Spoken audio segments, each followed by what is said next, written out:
Last night, the UK Wildcats took Game 1 against Mississippi State with the help of a 4-run fourth.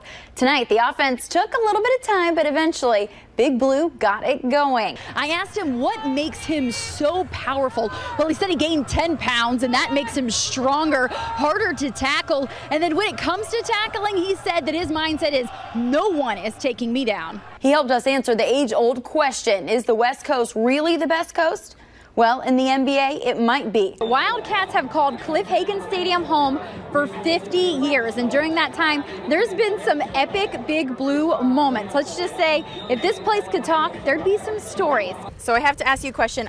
No, I'm from Florida. Jersey beaches or Florida beaches? No pressure. Call it recency bias, call it whatever you want. I'm calling Justify the GOAT. Your sister sometimes makes fun of you on Twitter. She mentioned you getting your head stuck in a couch. I have to know the story. Well, the season might be done for the Wildcats ball club, but before you start thinking about next season, Big Blue has to get through the MLB draft. On the mound for Kentucky tonight, it's right-hander Sean Jelly. The SEC Pitcher of the Year is normally the first guy in the weekend rotation, but since the Cats haven't won an SEC game two, it's nice to have their ace on the mound. Might give them a chance to even the series. Hey guys, I just wanted an update on Chris Adams. He told me that somebody landed on his ankle. He's fine, not in any pain. They're going to wrap his ankle up a little bit tighter, and you'll see him later in the game. Also, an update on Kevin Smitherman. I talked to him and said, hey, do you think that we'll see you in the game? And he looked at me with a sly smile and said, absolutely. Before the game, Darius Davis got the offense together, and he said, guys, let's go out there and give this crowd a show. Coach, I know that it's like 40 degrees, but how refreshing was that when they poured that water on you? And oh, by the way, it was in 2014 against Albion that he set the all-time single-game rushing record with 281 yards. He's currently 64 yards away from breaking that. I could see that your frustration on the sideline with the offense. The defense has been spectacular, but did leave some points out there. What's your message to the offense at halftime? Dominating might still be underrating the Cats' performance today. They were on fire, shooting more than 84% from the field in the second half. The Cats just could not be stopped. Big Blue Nation showed up to cheer the Cats on as they took on the Tide. In the first half, Shai Gilgeous-Alexander steals and drives to the other end, puts two up, and UK leads 13-10. Hamidou Diallo goes to Wenyen Gabriel at the top of the key. He drains the three, and that gets Big Blue Nation all fired up. TJ Washington looks like Mike on that dunk, and he knows that was nasty. Cats up 10 at the half. Now to the second, Gilgeous-Alexander, the alley-oop to Kalea Jones. And the trouble is just beginning for Alabama. And that's because of this guy, Wenyen Gabriel, who could not miss. That's his third and now his fourth bucket from range.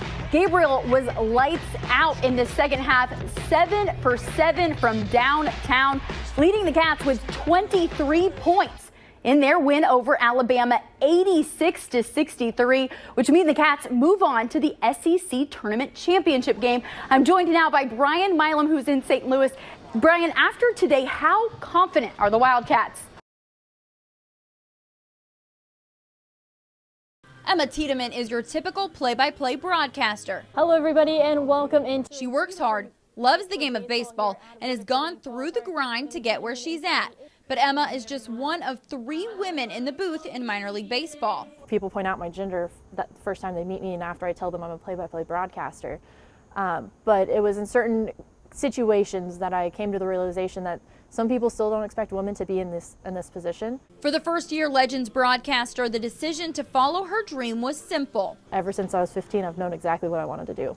That's because at 15, Tiedemann's grandfather encouraged her to put on the headset alongside him. Welcome to World Class Championship Wrestling from the sport. You might know Bill Mercer as the former voice of World Class Wrestling, but to Emma, he was her tutu and her teacher.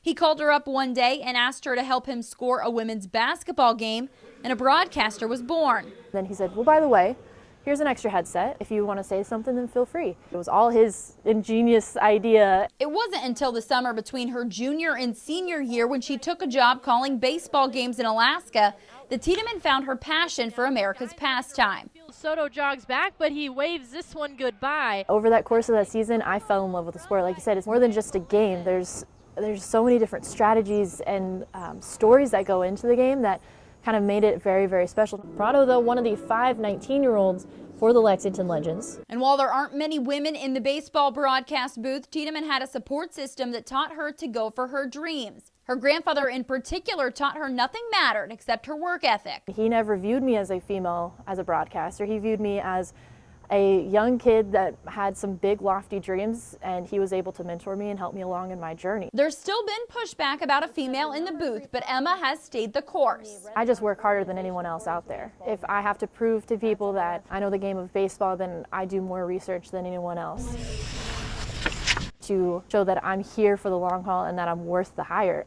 Kailey Mizell, And it's a liner into left field. Fox 56 Sports Extra.